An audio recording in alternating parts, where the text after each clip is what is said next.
Welcome back, everybody, to Watcher of All Things. My name is Kiki, and this is my podcast where I talk movies, TV shows, and all things entertainment. And today, it's a spooky one. It's a big one. It's a scary one. It's the fall season. We're prepping for Halloween. It's Beetlejuice Beetlejuice. The long-awaited sequel, I don't know. Were people waiting for a Beetlejuice sequel? I mean, the first time I ever watched this was a year ago. It's a Halloween pillar, a great movie, Beetlejuice. But were people always asking Tim Burton, when are we getting the Beetlejuice sequel? Come on, man. I don't know, but I saw it. We're going to talk about it. For then, we have lots of news to talk about. We got some casting news. We got some script information about sequels coming out. All that, plenty more. I got lots to talk about and what else I watched because I recorded the Blink Twice episode last week a little bit early, a couple days early. I have watched a lot of stuff since last week, so we're going to talk about all of that good stuff. After summer, you get a little bit down in the dumps, but that's why we have podcasts. I am here to cheer you up. We're going to get ready for the spooky season together, but before we get into Beetlejuice, as always, there are timestamps below in the description of the episode on all of your streaming platforms and YouTube. If you want to avoid any Beetlejuice discussion because you haven't seen the film yet and you want to just hear what else I watched after the news, there are timestamps below so you can bounce around wherever you'd like. You can bounce around like a cartoon freakish Beetlejuice. Or if you just want to listen to the non-spoiler section, decide if the film's worth seeing for yourself, you can absolutely do that. Timestamps below. But yeah, let's get right into the news. Well, Brat Summer has been declared over by Charli XCX, but it looks like she is not done being in the spotlight because Charli XCX, according to Deadline and Variety, has been cast in the erotic thriller I Want Your Sex with Olivia Wilde and Cooper Hoffman. So this will be her second big screen role as the mother of Brat Summer, as Variety has called her, has been cast in Greg Araki's I Want Your Sex, a feature described as a descent into the world of sex, obsession, power, betrayal, and murder, albeit with an irreverent tone. The singer joins previously announced leads Olivia Wilde, who we all know about, and she has been in, actually today is 2 years since Venice Film Festival, Harry Styles, Florence Pugh, Olivia Wilde, all that drama that went down 2 years ago. That feels like it was yesterday. I cannot believe. Also Cooper Hoffman in this, who's Philip Seymour Hoffman's son, who was in Licorice Pizza. I thought he was phenomenal in that. No details on what Charli XCX's role is going to be, but this is only her second time really acting. She was also cast last spring in a Daniel Goldhaber's forthcoming remake of the cult classic Faces of Death from Legendary Entertainment, but I'm interested to see. I mean, just watching her music videos or her interviews, it seems like she has a very natural on-screen presence, and I think singers, a lot of singers at least, really could act. Nobody more than, and the director of the film will talk about it, David Bowie in The Prestige. I think he is absolutely flawless as Tesla. Tina Turner in Thunderdome, Beyond Thunderdome.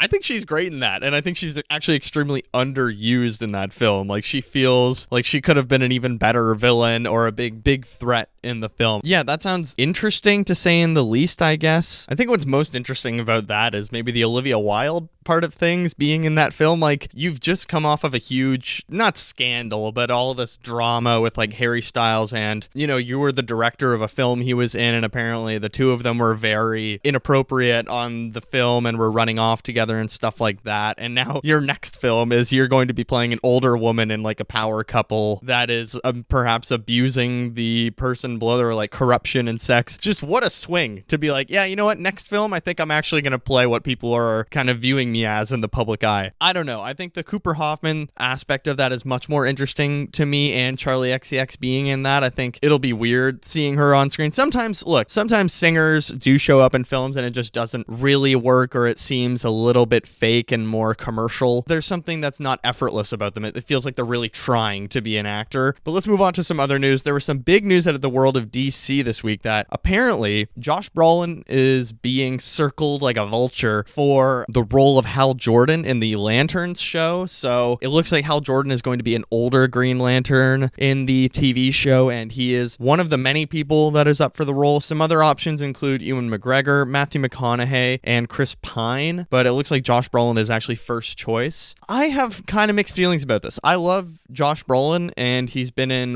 4 comic book things. He's Jonah Hex, Cable, Thanos, and there's something else, or would this be his fourth? I feel like I'm forgetting something, but I don't know. It's interesting. I think if they are going for an older Hal Jordan, he would very much fit the mold, but on that list, the most interesting one is probably Chris Pine. I think he could play Hal Jordan perfectly, especially if they are going for maybe the show is that they're going for an older Green Lantern that's kind of ushering in the younger era. I would absolutely go for Chris Pine. It would be kind of funny having him in another DC project that's ushering in a younger generation because he was in Wonder Woman and he's now ushering in the new era of DC. But also, I just think he fits Hal Jordan very perfectly in general. I think it's something about Chris Pine's persona and his personality just kind of fits. I think that'll be interesting. It's coming from, I think it's the guys who did True Detective and Legion. I think that could be a very good show. I like that DC is immediately going for strong writing, really waiting to do things until the scripts are perfect, which we'll get into another script that they're developing. And there are also some rumors, really random rumors this week, that Luca Guadagnino, who did Challengers, of course, is actually going to be doing, a Sergeant Rock film? Very out of nowhere, but that would be a big get because he is, one of the hottest directors at the moment with Challengers, and he has the new Daniel Craig queer film coming out. Yeah, it looks like DC is really trying to poach big names, and they're trying to really quality control their projects, which I enjoy, and they're really going for a kind of artistic voice, auteur-driven projects rather than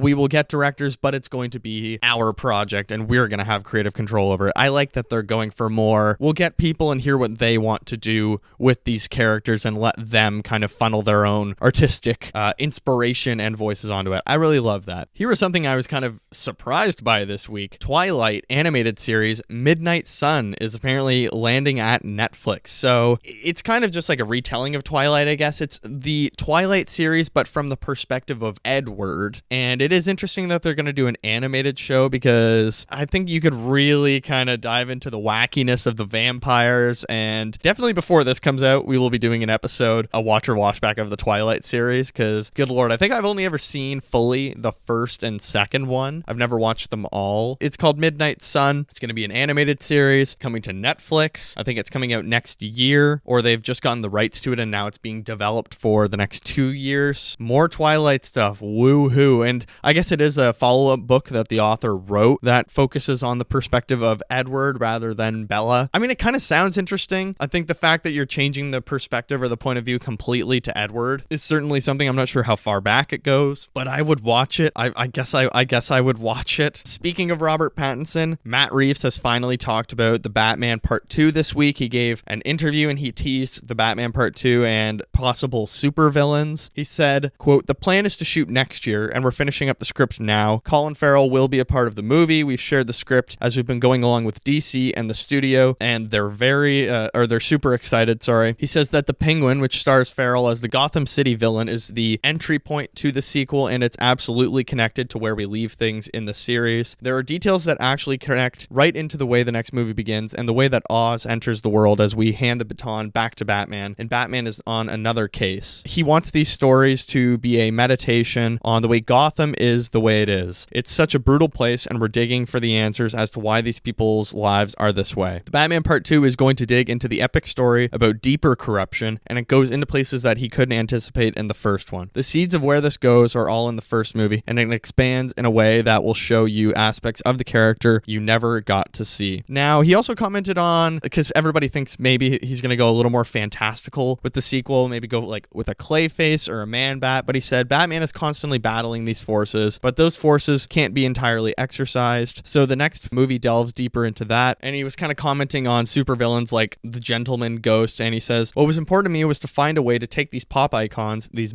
mythical characters that everybody knows, and translate it so that Gotham feels like a place in our world. We might push to the edge of fantastical, but we would never go into full fantastical. It's meant to feel quite grounded. It doesn't mean that you won't see the characters that people love. That's exactly what we want to do. Gentleman Ghost is probably pushed a bit too far for us to be able to find a way to do it, but there is a fun way to think about how we would take characters that might push over a bit into the fantastical and find a way to make sense of that." I would agree, and I think this is probably the best way to go about it. You can let the actual DC universe do the fantastical Batman under James Gunn and everyone else, but I think for Matt Reeves, you do want to stick to, I'm fine with this grounded, gorgeous version of the Batman world, and I think it's probably for the best because details. To me, that sounds like they're either going to go Hush or Court of Owls. I would make a bet on the Court of Owls, which, if you don't know, is like this underground society that kind of started Gotham with the Arkham family and the Wayne family. I would say it's going to be the Penguin, and he's actually working for the Court of Owls. That is just the way this seems to be going for me, and I would say that they're maybe flooding the streets with drugs and the drops and stuff like that. I mean, every time I hear more and more details about the Batman Part 2, even though we have such little details about what it's going to be, I'm very interested. The Penguin TV show starts in 2 weeks on the 19th of September. I'm extremely excited for that. I think Colin Farrell is outstanding The Penguin, and I'm very excited to see how that show ends and where it leaves us for the Batman Part 2, which comes out in 2026. So a lot of interesting details finally coming out about the Batman Part 2. I feel like they're really trying to keep it under wraps as to not spoil the ending of the Penguin TV show, and that's why we don't have any casting news or any details about where the Batman Part 2 is taking place, because if the ending of the Penguin is going to lead right into the Batman Part 2, you can't really say what the Batman Part 2 is without spoiling the ending for the Penguin. So it is a good game strategy to really keep that under wraps and sort of hide all those good details. So I'm very much looking forward to the Batman Part 2. Of course, as I've said a cajillion times, I'm very excited for the Batman Part 2, and the Batman is one of my favorite movies ever. It's in my Letterboxd top 4, but also I think it is just my favorite movie in general. I've seen it already 8 times, and it came out 2 years ago, so I'm very much looking forward to where that world seems to go. Who knows if it'll be a full trilogy or just wrap up with the Batman Part 2, considering how long it's taking between films to really make these films and get them going. The final piece of news comes out of TIFF, which is on this week, the Toronto International Film Festival. It comes from World of Real, where the Neon CEO said he would have turned Hitman into an Oscar contender. So the Hollywood Reporter has this very interesting interview with Neon founder and CEO Tom Quinn, who said Netflix bought Hitman at TIFF for $20 million. It was the biggest deal of the festival. Hitman was a critical darling at Venice and TIFF 2023, but that wasn't enough for Netflix to give it a qualifying run last year, which is when it should have been in contention, not this year. Instead, they dumped it 9 months later, and the buzz has more or less dissipated. Quinn said that Neon had offered $10 million with a full theatrical run and Oscar campaigning to acquire Hitman. He even claims that the film would have turned not only into a decent hit in theaters, but an Oscar contender as well. So Quinn said, "We fell in love with Hitman at Toronto last year. We absolutely thought Linklater would be an Oscar contender for screenplay and director, and then you have Glenn Powell, who is an absolute vortex of hyper celebrity in a role I found very classic in nature. No one wants to make movies like this anymore. The film was made for, I believe, somewhere between $5 million and $7 million. We offered $10 million for US rights only, which would have been a record sale. We believe the film would have grossed in excess of $25 million domestically, with a chance of doing maybe as much as $40 million. Considering what's happened in the summer with Longlegs, I think we would have been proved right." Quinn called the Netflix deal for Hitman a disappointment for exhibition, and goes on to note that Neon would have taken better care of Linklater's film. I don't necessarily agree with the Oscar portion of that, but I do find the whole Netflix aspect of this deal disappointing, because I reviewed Hitman and it was sold to me as this Netflix film that's going to be in theaters for like a week or two, and then it's going to hit Netflix. It stayed in theaters in Canada and was very poorly advertised, I want to say, because my understanding in Canada was, okay, great, well, let's go to the theaters, let's watch Hitman, and then it's going to be on Netflix in 2 weeks. And all of a sudden it wasn't on Netflix in 2 weeks, which I think is fine, but it was very poorly strategically covered when it was coming out, and it feels like there wasn't a lot of great press for it. I feel like people say, oh, Glenn Powell is everywhere, but to me, Hitman was way undersold compared to, say, Twisters, a movie that came out in the summer, whereas I think Hitman was maybe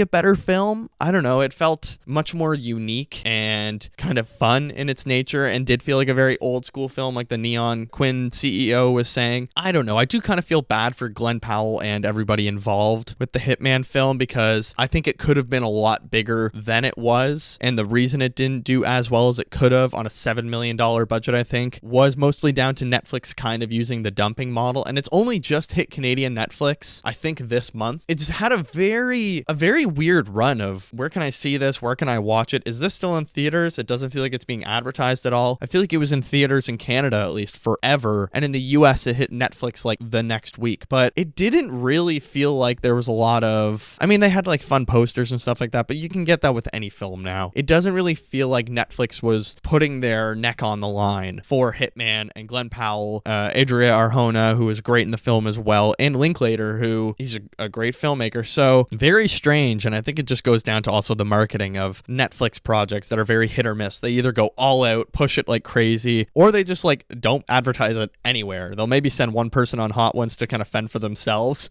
but that's about it. So HitMan, I don't know. I think I might rewatch it soon, maybe with my family or just with my girlfriend and get her to check it out as well, because it is a very fun movie and Glenn Powell is very fun in it. And it's a fun cast and it's a fun premise and it's an interesting story and it feels very original. But I think that's where I'm going to leave the news for this week. As I said, there's timestamps below if you want to avoid any discussion of Beetlejuice. Go ahead to what else I watched. I got lots of stuff to talk about there. Yeah, let's get into Beetlejuice Beetlejuice. Beetlejuice Beetlejuice is a 2024 horror comedy film. It is an hour and 44 minutes, currently has a 76% on Rotten Tomatoes, a 7.2 IMDb rating average. It was released worldwide, or at least North America wide, on September 6th. Google's in a nutshell is quirky, spooky, and brash. It's predicted to do extremely well with its opening. I think it's like projecting a $145 million opening, which is absolutely insane. And I could see that. I went to a Wednesday night IMAX early fan screening and it was shockingly busy and everybody was dressed up for the movie, which I was shocked by. I have never realized that people are so diehard for Beetlejuice, and I was like, damn, is this a fandom I've just been sleeping on, dude? But people love Halloween. Like, Halloween stuff does extremely well. I love Halloween. Any Halloween movie usually tends to have, like, The Nightmare Before Christmas or whatever, that has also a very strong following every year. I do feel like that Beetlejuice maintains relevancy throughout the years. People love Halloween movies. So I'll get into the release date in a little bit, but of course it is directed by Tim Burton. It's a story by Alfred Goh, Miles Miller, Seth Grahame-Smith, distributed by Warner Brothers Pictures. It stars Michael Keaton as Beetlejuice, of course, Winona Ryder as Lydia Dietz, Jenna Ortega as Astrid Dietz, Catherine O'Hara as Delia Dietz, Justin Theroux as Rory, Monica Bellucci as Dolores, Arthur Conti as Jeremy, Willem Dafoe as Wolf Jackson, Bird Gorman as Father Damien, Santiago Cabrera as Richard, as well as some fun other little cameos and Easter eggs and stuff like that. The synopsis of the film: after a family tragedy, 3 generations of the Dietz family return home to Winter River. Still haunted by Beetlejuice, Lydia's life is turned upside down when her teenage daughter Astrid accidentally opens up the portal to the afterlife. So Beetlejuice Beetlejuice, as I said in the intro, is this a sequel people have been waiting on for years? I feel like no, but I feel like it was a sequel that when it was announced, people didn't roll their eyes. Like, instead, they saw what Tim Burton did with Jenna Ortega in Wednesday and thought, you know what? I'll welcome this. A Jenna Ortega-led Beetlejuice sequel could really work. And I'll say this was fine. It's far from the worst sequel I've ever seen. And it stands on its own merits, which I think is really something that should be celebrated. It does feel like it's trying to do its own thing, but it's also difficult to review a comedy, and this is very much a comedy. It's Beetlejuice. Of course, it's a comedy. It's not just a horror movie. It's very much runs on the jokes, and it's difficult to review jokes. Like, what's funny? It's very subjective, but there is, for me, a lot of humor in this that just doesn't work. Not because, it's all, that's anti-woke and it's trying to be, that's not PC. I don't give a shit. But there's a lot of jokes in this that kind of feel a little bit empty. Grandpa screaming at clouds, but we'll get into that. My biggest issue is the script of the film, but like overall this was fine. But as always, let's get into the cast first. Okay, let's get into the cast, because I think there are some really great additions to this film, and I think the cast is very good. On the most part, they grow as a sequel, they grow kind of the franchise with this new cast. Jenna Ortega as Astrid. I think she's really great, and her vibe really fits kind of the Tim Burton world of creativity. She's a great addition to this cast because, again, it's not just a legacy sequel where it feels like Astrid is trying to replace Lydia in the first film and be kind of just a younger goth girl. She's not. She's actually, it feels like she is written to be intelligent and different from her mother, which I enjoy, and I think that's what they do really well, is balancing the 3 generations of the Dietz family with Catherine O'Hara, Winona Ryder, and Jenna Ortega. It feels like 3 generations of stars, which I really enjoy. Although I think Catherine O'Hara and Winona Ryder are kind of closer to each other in age than Winona Ryder and Jenna Ortega, but still really great. I think that's balanced really well. Jenna Ortega, she's great in this. Winona Ryder as Lydia Dietz, she's back. She's great. I think she is so fantabulous in that first one. Damn, that was a word that just slipped out. Fantabulous. I've not used that in probably like 14 years since I was a child. I think she's really good as Lydia Dietz in this. She has a lot of funny stuff. Her character to me felt maybe the most fleshed out of anybody in this world. Like, I think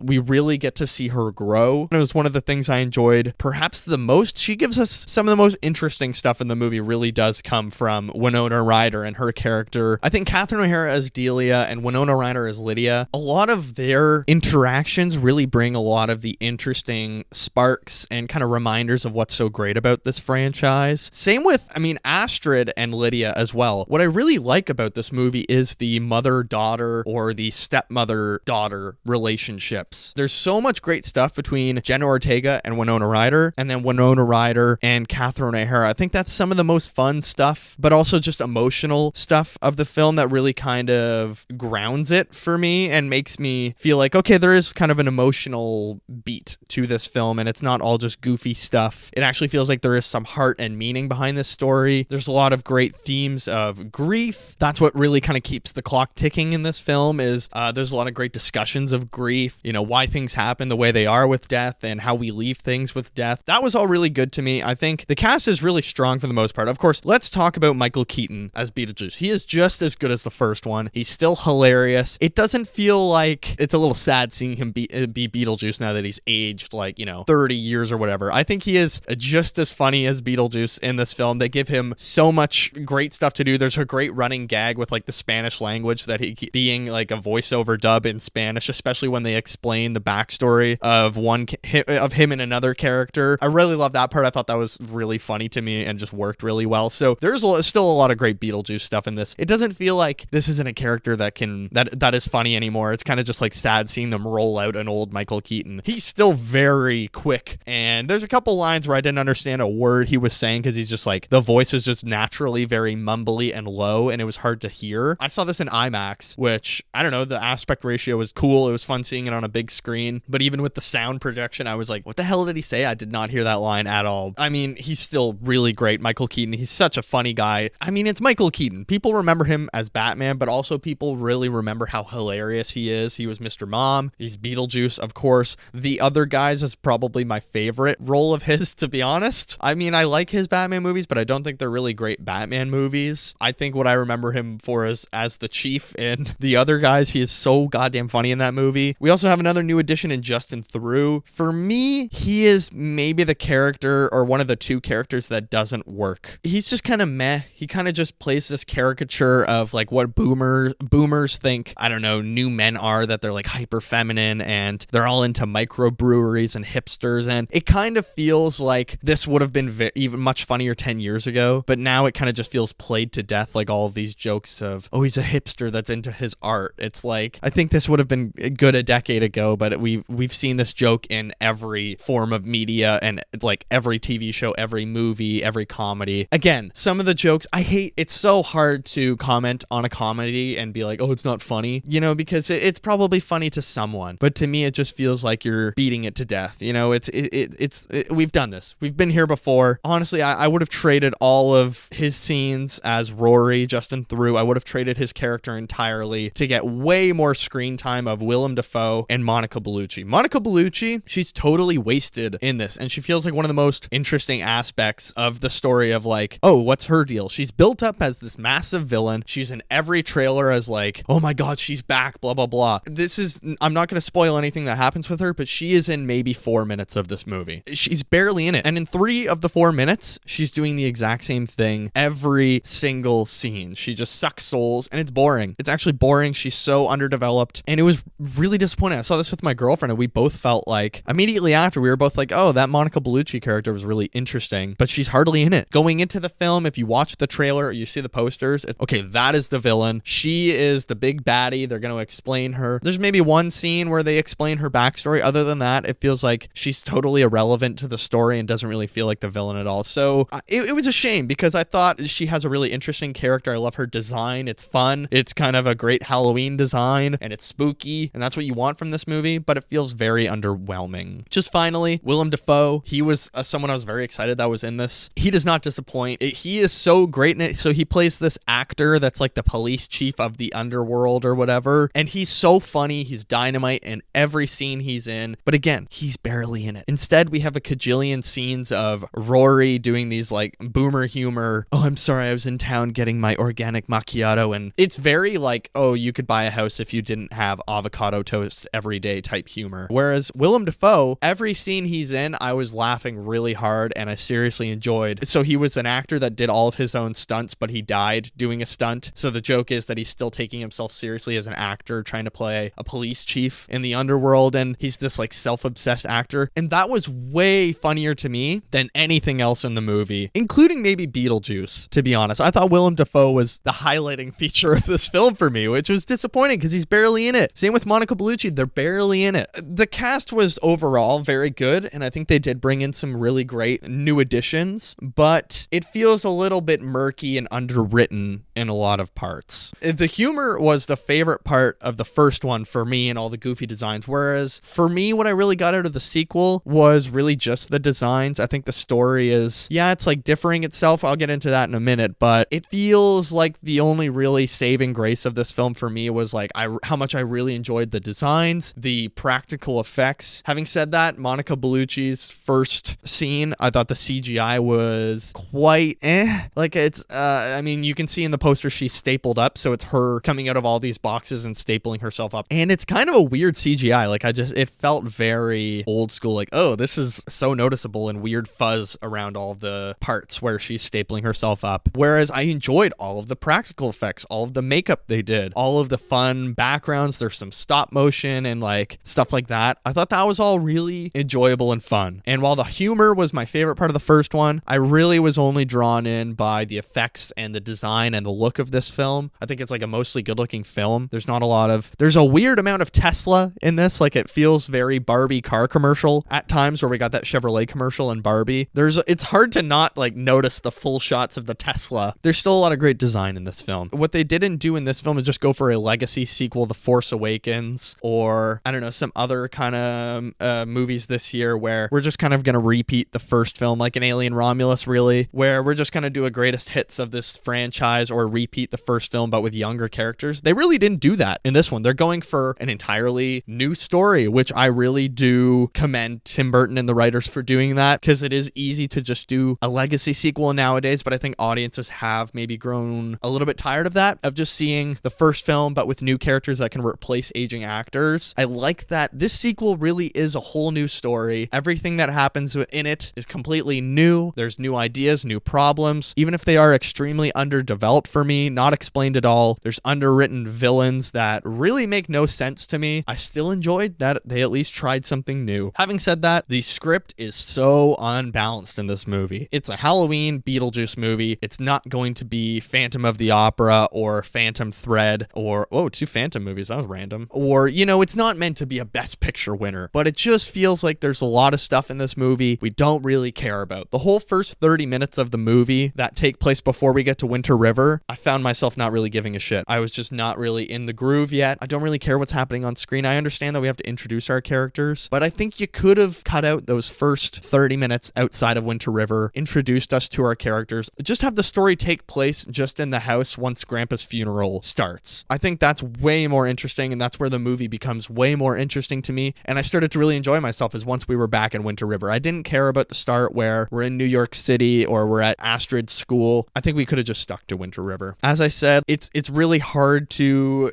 criticize the jokes of this film, but again, I think the humor is way less fun and kind of goofy and slapstick compared to the first one. I like that first Beetlejuice movie. When you watch it, it's literally like boom, boom, boom, boom. Whereas this one just feels like a lot of tired setups. Oh, I'm so sorry about your husband. I brought you beers from the microbrewery or whatever. What's a microbrewery? Is that a little beer? It's not funny. There's one joke. This isn't a spoiler. It's Halloween in the movie, and we had the kids dress up as vegetables because we wanted to stay away from like trigger warning costumes or triggering costumes. And it feels like the most out of left field, anti-woke, weird joke. You're just like, what? That makes no sense. And Delia seems like so opposed to that, whereas she's like a very, hipster, kind of with the times type character. It's just confusing because it feels like Delia is there when there's all these jokes kind of pushing back against our current culture of like microbreweries and IPAs or trigger warnings and stuff, when Delia is like one of the most hipster kind of peace lovey-dovey people in the story. Like she's a New York artist, you would think. It just feels very like mixed character moments. And I don't know, just that one like trigger warning costume in the movie, you could hear a pin drop in my theater. And I was actually in a really shitty screening for this. There were a row of moms and kids behind me where the moms, it was one kid who was probably like 7 or 8 just talking full volume, nearly yelling every 5 minutes in the movie about what was happening. Oh, that's Beetlejuice, he's scary, and stuff like that. And it was just crazy. And then the moms are just talking full volume to each other. It was really weird. So I do kind of want to go back and watch this and hopefully get a better screening. Maybe I'll go late at night when there might not be as many people, go on like a Monday night at 10 o'clock or something. So that did kind of eat away at my enjoyment, but the jokes themselves, there were a lot of jokes in my screening that there was just a pin drop. You could hear nothing, and they were usually kind of those anti-hipster jokes. So the villain of the story, I think, is maybe my biggest problem with this movie, is the villains are so underdeveloped, and I think there are, I won't say who, but there's kind of 3 villains in this story, and each of them feel extremely underwhelming. There's one that's the most developed and feels the least interesting because you could just see it coming a mile away, like it's so obvious. And the other 2, one of them is really, well, one of them we can talk about. It's Monica Bellucci's character, Dolores. She's, like I said, she's in 4 scenes, and you go into the film thinking she's going to be this huge threat that everybody's scared of, but it's like she kind of just does the same thing every time she's on screen. And then there's a 3rd villain that it feels immediately predictable when they're on screen that, okay, they're going to be a baddie, and then it happens and they're just immediately disposed of almost like really quickly. So I get that it's a comedy, but you could at least write some interesting villains. Like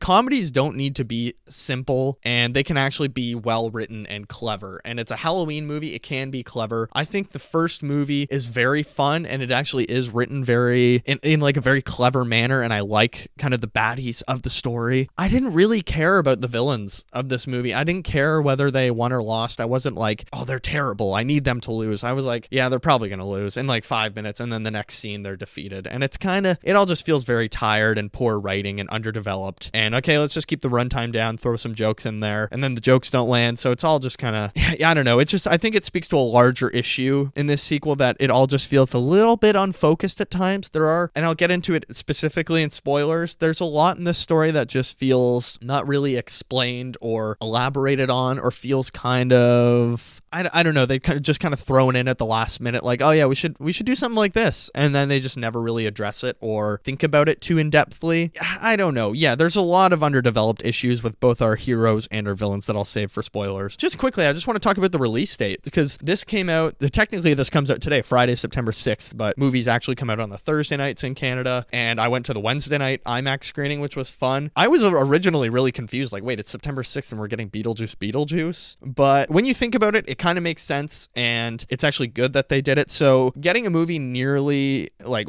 5 or 6 weeks before Halloween sounds weird at first, but if they were to release this like the week of Halloween, they really only have 7 days where people are going to be in the mood for Halloween, because once I think Halloween is over, people get over it very quickly and they want to move on to Thanksgiving if you're in the States, or Christmas. I think they did a smart marketing idea of, let's put it out 5 weeks before Halloween, get people amped up for Halloween, and really kind of drive into the Halloween season, and have 5 weeks where they have a movie they can go to the theaters and see that will get people in the vibe for Halloween. Because I was surprised that there were a lot of young people, like 4-year-olds at this movie, because I was like, ooh, Beetlejuice is like a little mature, and there's cursing, but I don't care. Like I watched very inappropriate movies when I was a kid. I think it is interesting that you've given an option of a Halloween movie that people can see for the next 5 weeks, and as we have discussed, the box office projections are very good for this movie. It's looking like it's going to make like $100 145 million opening. If it actually reaches that, we'll see. I mean, I think a lot of people will see this movie because it's a fun Halloween movie. It's funny. Again, you have very good marketing. I think there has been also just a lot of, in general, marketing in online. Like, everybody in the cast is doing all the online interviews, and I haven't seen a hot ones of anybody, but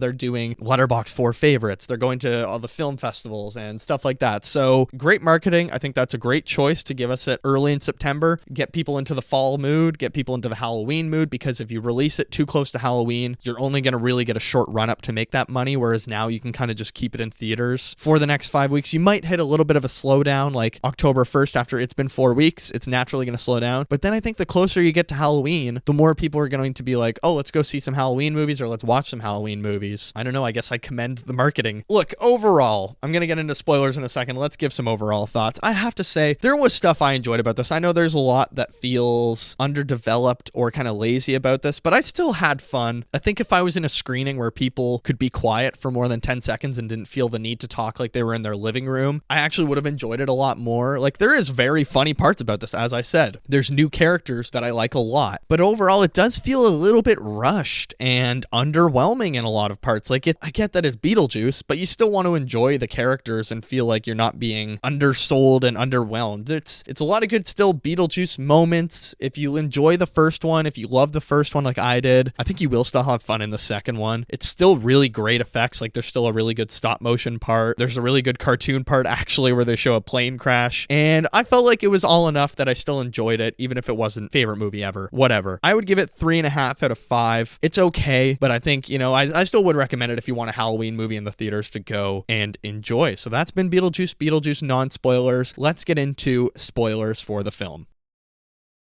Okay, spoilers for Beetlejuice. This movie has a lot of underexplained aspects, or just there were moments where I felt like the characters were just straight up saying like a big exposition dump, or just explaining their motives so blatantly that I was like, this is either so heavy-handed, or they just completely avoid developing these characters or explaining any plot devices. So here's some stuff I didn't understand. Alec Baldwin and Gina Davis never show up in this movie, and I know Tim Burton has talked about it publicly. I have the quote here. So this comes from Deadline, where Tim Burton explains why Alec Baldwin and Gina Davis aren't in Beetlejuice. He says, I think the thing was, for me, I didn't want to just tick any boxes. So even though they were such an amazing, integral part of the first one, I was focusing on something else. But for me, aren't they haunting the house? And apparently, I don't know, there's been this loophole. I think Winona Ryder referenced this loophole that it's explained in the movie, or somebody explains why they aren't haunting the house anymore. I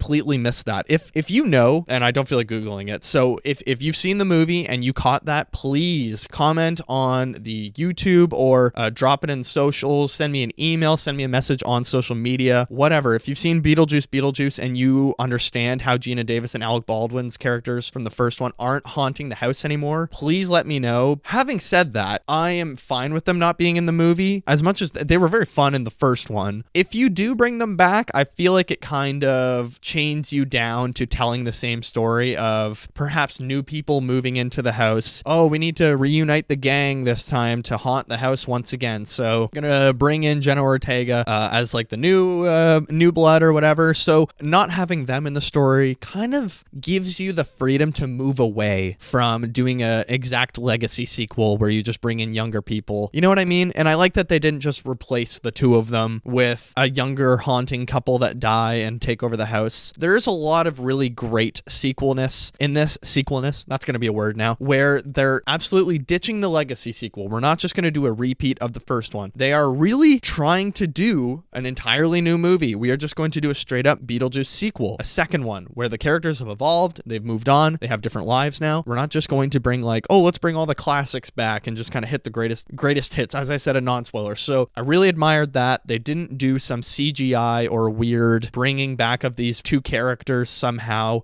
without their permission, or we didn't show up, we just filmed them from the back. They are, I don't remember if they're even mentioned in the movie, but it's nice that we kind of move away from that chapter of Beetlejuice. The whole storyline with Astrid's dad. So Astrid's dad and Lydia got divorced, and he died in like a fishing accident in Brazil going on an expedition or something. So for some reason, Astrid and Lydia can't communicate with him even if he's dead. She she can talk to, Lydia can talk to tons of ghosts or whatever, but for some reason they can't communicate with Dad, and I don't know if that's ever explained in the movie, but I was very curious, like, wait, why couldn't they communicate? It is kind of weird that he couldn't haunt them or like come back. I guess maybe it's like they don't just see every ghost in the world, only the ones that need to come back for some reason, or I don't know, it just felt very weird of like, there's this weird relationship where Astrid misses her dad, but she can talk, spoiler, you know, a major spoiler of the film is that she can in fact talk to dead people, and her mom isn't a hack. She meets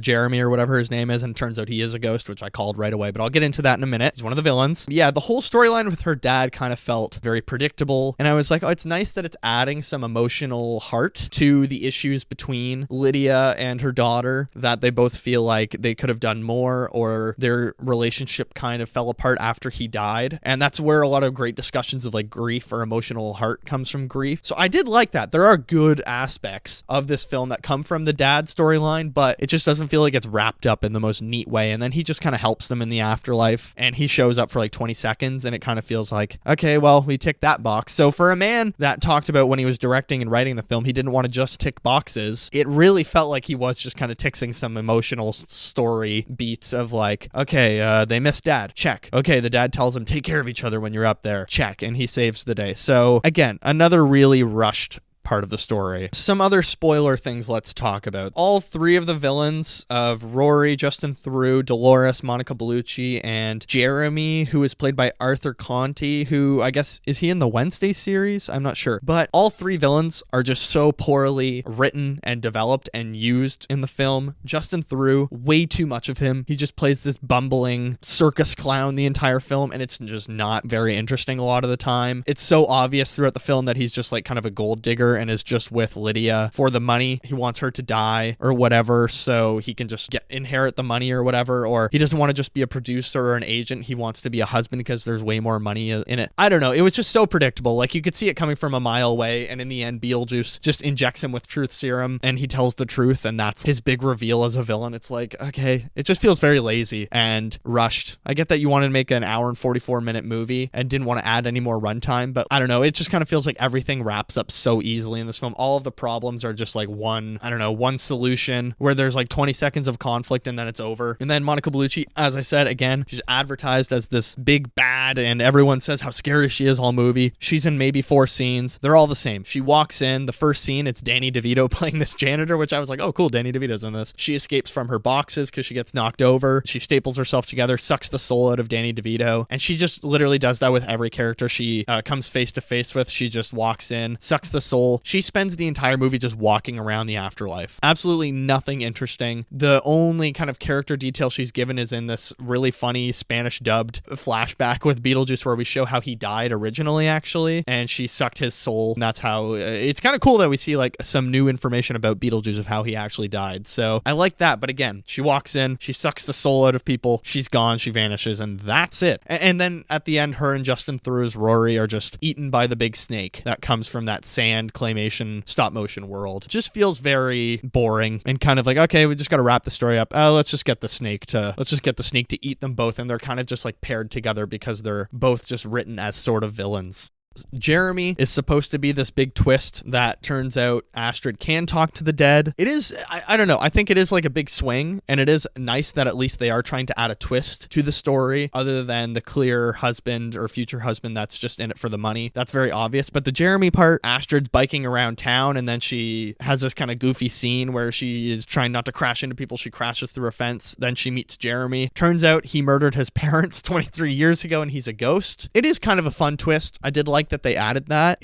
I immediately knew, oh, this guy's a ghost for sure, right? Because I don't know, there's a lot of weird foreshadowing that it's mostly just like girls in town and all the boys seem to be like sent off for school. There's no sons in the town because there's an all-girls school. You don't really see any young boys or like sons in the movie at all. So when Jeremy showed up, I was like, oh, this guy's got to be a ghost, right? And he just looks kind of pale. That's not to be rude to the actor, but I thought he was kind of pale, which as a pale person myself, I was like, yo, fair enough. Feels like maybe he was a late addition to the script because they had to figure out how can we get Astrid to the afterlife and have some more conflict in this movie. What if she falls in love or like has a crush on this ghost boy who tries to swap his soul? I don't know. It was all kind of rushed and muddied and a little predictable. So yeah, it's fine. Like, he's definitely not the worst part of the movie, but it just kind of feels like, oh, is he the big baddie? Is he just another evil person? Again, instead of getting one really well-developed villain, who I think they should have gone with Dolores and really make Dolores this big scary bad, they kind of just give you 3 weak, predictable villains. I don't know, the effect of Dolores sucking the soul out of people is kind of fun. You see like them shrivel up like a vacuum or whatever, and it's fun. The Jeremy twist was cool, even if it was very predictable. As soon as I saw he has the book that you get when you die, I knew, okay, yeah, he's a ghost. They don't show his parents' faces when he's walking through the house. I'm like, yep, they probably have stuff sticking out of their faces because he killed them. Boom, there you go. Yeah, just quickly, I appreciate that they didn't bring back Jeffrey Jones, considering he's a literal sex offender. Instead, the whole gag with him is that he went on this bird watching expedition, his plane crashed, he didn't die in the crash, but he was eaten by a shark, so he's missing his top half. I thought it was a funny gag throughout the whole movie, thought it was pretty well done, but it's nice that they didn't bring a sex offender back for this movie. He's still alive. I thought he was dead, and that's why they weren't bringing him back. And then I googled Jeffrey Jones, or like, when did Jeffrey Jones die? And then I was like, oh, he's still alive. He's 76. Why wasn't he in Beetlejuice? He didn't like re-register as a sex offender twice. I was like, Jesus. Okay, makes sense why he didn't come back. But yeah, that was kind of a funny gag. And the way they show the plane crash, they cut to like a claymation animation type thing and show the plane crash, was just like a fun way to explain it. But I don't know. Again, there is fun parts of this movie where they kind of change it up creatively and it feels inventive like the first. So I did enjoy a lot of the creative aspects. And finally, yeah, just the whole ending felt very fast to wrap up, very easy. So the whole thing is Beetlejuice wants to marry Lydia. Finally, he's waited 23 years. His evil ex-wife Dolores walks in. They just draw a hole in the floor and Rory and Dolores get eaten by that stop motion snake. So it's like, yeah, just like kind of tick the boxes. It's easy. It's very predictable. And then, oh, wait, how do we solve the problem of now Beetlejuice has to marry Lydia because they signed this contract? And it's just that Astrid read the whole dead book or the guide for the unalive or whatever. And she's like, oh, you missed this one clause of Rule 66 and this contract is now null and void. And it's just all of the problems in this movie are so easily solved and so quickly solved that none of it feels like any sad moments or like any, damn, they might actually be haunted by this person. Like, it's all just like, it never feels like there's any real trouble in this movie. It never really feels like there's any real stakes for our characters. They're never in any real danger to me. It feels like they're always just going to get out of it in one simple twist. I get it. It's Beetlejuice Beetlejuice. It's a Beetlejuice sequel. It's not meant to be some highbrow, high stakes action film where there's real issues, but it just would have been nice if there felt like there was some real stakes or danger in this film. But yeah, I think I'm done talking about Beetlejuice. I think I might go see it again just because I'd like to see it with a crowd that's not super annoying, and the Wednesday night opening where there's children screaming and stuff like that. I might go and plan to see it on a late night because it is fun. Look, I would still recommend it. I gave it 3.5 out of 5 on Letterboxd. 3.5 stars is not terrible. It's a good Halloween movie. If you're looking for a new Halloween movie for this year, I would totally recommend Beetlejuice. But let's get into what else I watched. All right, so I watched 4 movies and numerous episodes of a TV show. Justice League, as I said, I'm just watching through. I watched episode 10 to episode 24. I really like that there's no single story episodes, and I feel like it's very rare of a cartoon or an animated show from that time that they were doing only multi-part episodes. Like, every storyline is at least three episodes, whereas like a lot of shows I was watching then were just like single story, 22 episodes, like Batman the Animated Series even. Had some like part 1, part 2s, but it was never, it was usually single story episodes. So very fun animation. I like the stories that they're doing. They just did the Mephisto or whatever his name is, or Metamorphosis. What's his name? The guy that from Barry, who's going to be playing him in the Superman movie. Really fun. But let's get into the 4 movies I watched. The first one I watched last week was Good Time because I watched the Batman and was thinking about the Safdie brothers for some reason. If you haven't seen Good Time and you want a movie that's going to make you anxious for like, I don't know, an hour and a half or an hour and 40 minutes, watch Good Time. I was watching it, my heart did not stop. I've seen it before, but my heart did not stop racing the entire time. I was sweating like crazy watching it. It's one of those movies where you're just nervous in every scene, like, oh my god, no, do the thing, they're about to blah blah blah. It's so good. Robert Pattinson is just so dynamite in that movie. The whole supporting cast, I freaking love Good Time. I think I might watch Uncut Gems again soon now that I've watched Good Time, because that movie as well, one of the most nervous I felt watching a movie. These are movies that you watch to get your adrenaline up, and Good Time is exactly that. I could watch it again tomorrow because it's just every scene, like there's some of the craziest dialogue, but also just every problem that they're trying to solve. It just feels like one problem after another problem after another problem after another problem, and someone that's in too deep over his head. Really love Robert Pattinson, and it's so interesting that Matt Reeves saw that movie and immediately thought, yeah, that's Batman. Like I'm going to write my script with Robert Pattinson in mind. So Good Time, I gave it 5 stars on Letterboxd. It's so good. I would so highly recommend if you want a really great thriller movie. My girlfriend and I was helping her move out of her apartment last weekend. We watched The Pianist with Adrian Brody. She had never seen it. I've seen it a bunch of times. As I've mentioned before, I was a TA in a Holocaust course in my university, and I also took the course as a student, and we watched The Pianist. Roman Polanski, very problematic person, not a good guy. That film, however, I like it a lot. I watch it for Adrian Brody's performance and not for Roman Polanski. I'm not a Polanski apologist at all like the Academy is, but The Pianist is one of, I don't know, I think it has to be like one of the pillars of Holocaust films. If you want to watch a story that's going to educate you about the Holocaust and like the lengths that people had to go throughout the Holocaust to survive, I think it is a very educational film to watch. It also has an Oscar-winning performance of someone doing whatever they can to survive. It's really heartbreaking to watch, and you finish university and you want to keep being educated, because I do think we take for granted once we finish school how much we get to learn every day, how much we get to read, how much we get to problem solve and just be taught by experts, and it's so fun. And I've just been really trying to stick with, I don't know, my educational stuff, and I'm still watching a lot of documentaries. I'm trying to listen to things, like I've been really into UFO stuff and like trying to explain UFOs. Recently I listened to this podcast called Chinwag with Paul Giamatti and Stephen Asma, and they just had 2 episodes about like UFOs and outer space stuff, and it's really fun to just learn about crazy stuff that, people should be knowing about. And The Pianist is also a very educational film. On a more cheery note, we watched High School Musical, because I think I've only seen those films, maybe the first High School Musical. Actually, no, I've seen the second one, the summertime one. I saw them when I was like 8 or 7 years old. So we watched the first one. Dare I say, it's actually an amazing message in it that like you can be more than what society wants to put you in. You don't just need to be an athlete. You can enjoy drama. You can enjoy cooking. You can enjoy hip hop. I just thought like, damn, this is actually a really positive movie and shows like positive masculinity, and it's like a fun story as well. It is kind of crazy that all of this hype goes into them just auditioning for the musical. They're not even trying to get the parts. They just want to audition, and people are throwing up such a fuss about them auditioning. It's also very funny that my girlfriend told me in the first film, it's not actually Zac Efron singing. It is a voiceover, and Zac Efron didn't get to tour with the cast after when they were singing the songs on tour. It's very noticeable after you hear that information. So yeah, High School Musical, I enjoyed it. I'm going to watch the second and third one with my girlfriend because it was actually a good movie. Finally, Superman the movie. I watched there's the Christopher Reeve documentary coming out in a couple weeks, so I got all of the Superman movies on 4K and Blu-ray, including the Donner cut, so I think I'm going to binge watch them all. I might do a watch back on all the Christopher Reeve Superman movies because the documentary's coming out in a couple weeks and it will be in theaters, and I think people should watch it because it's a very inspiring story of like, despite disabilities and things happening to you in life, you can still be, a superhero to many. You can still help millions. That there's no such thing as not being able to do things. It's just having to do things in a different way. The Paralympics are on right now, and it's just like really inspiring to watch that these people are more athletic than I could ever dream to be, and they've had to go through things that I will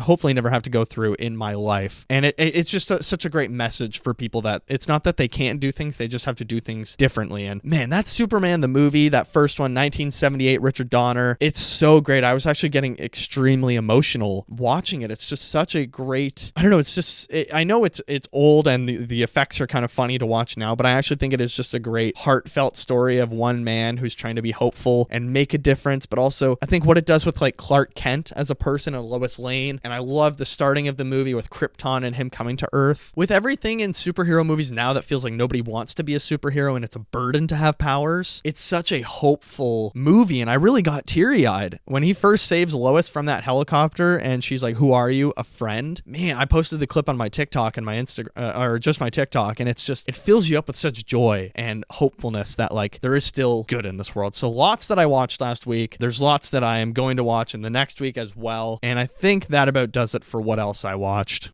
I think that will do it for episode 34, Beetlejuice Beetlejuice. I would love to hear what you all think of Beetlejuice Beetlejuice. What do you think of this sequel? Do you like that it's not just kind of going over covered ground from the first movie? What did you like that they introduced in this film? What do you wish they maybe brought back from the original? I'm curious if people do miss things. Did you want Alec Baldwin and Gina Davis to come back? I at first was like a little bothered by it because I'm like, wait, how are they not in this house? But apparently there's a loophole. I feel like, I was in a very disruptive screening for this film, so there was probably things I missed and I will go back and watch it. Yeah, I would love to hear what do you all think. As always, rate and review the podcast on all of your streaming platforms. Give it 5 stars. Give it a review on Spotify, Apple Podcasts, Amazon Music, Acast. Give it 5 stars everywhere. Share it with a friend. Share it to social media. Share it with a coworker. Put it on in the car when you're all driving to work together. Share it to a stranger on public transit. I'm sure they'd love it. You ask them, hey, you seen Beetlejuice? And you know what you can say? You like it? That's my Beetlejuice impression. I've been working on that all week for you guys. We are also on YouTube where you can like, comment, subscribe, comment down below under this episode. What did you think of Beetlejuice Beetlejuice as a sequel? What's maybe another Halloween movie that, hey, they haven't done a sequel to that. That'd be kind of fun to see where that world goes. Or I'm curious, what's a Halloween movie that you do not want a sequel to? Perhaps there's only been like one installment of a Halloween movie and you're like, if they ever touch that, if they ever do a sequel, I will burn this place to the fucking ground. Okay? I'm curious. What do people think? You can also get in touch with the show via email, watcherofallthings@gmail.com. What would you like me to cover before the end of the year? We have some big movies coming up. Email the show, watcherofallthings@gmail.com. You can also find us on social media. We have TikTok, Instagram, Threads. The TikTok is watcher.of.all.things. Instagram is just Watcher of All Things, and same with Threads. Follow us on all of those good places. I post stuff all the time. You can also follow my personal Letterboxd account, which is just KikiJ70. That's KIKIJ70. Follow me on there. I'll follow you back. Letterboxd, very fun app. They just added the new search feature that even if you spell something wrong, it'll still give suggestions like any other search engine would, and you'll probably find the correct thing. So yeah, follow me on Letterboxd. Next week, I'm not quite sure what we're going to cover there. I know there's a couple movies coming out. Maybe it'll be a watch or watch back. I'm not sure. That'll be a surprise for next Monday. I hope you've enjoyed Beetlejuice Beetlejuice. I had fun with it. I think it's a very flawed sequel, and there's a lot of stuff about it that feels kind of cut short and underdeveloped, but I still had fun. I'm looking forward to fall movies coming back. I hope you've all enjoyed going back to school, whether it be university, high school, whatever. I hope your kids are enjoying their times back in schools. I hope you're enjoying this post-mortem brat summer, brat autumn. Thank you all so much for the kind messages. As I said, I love hearing from you guys every week. Have a great week, and I will see you in the next one.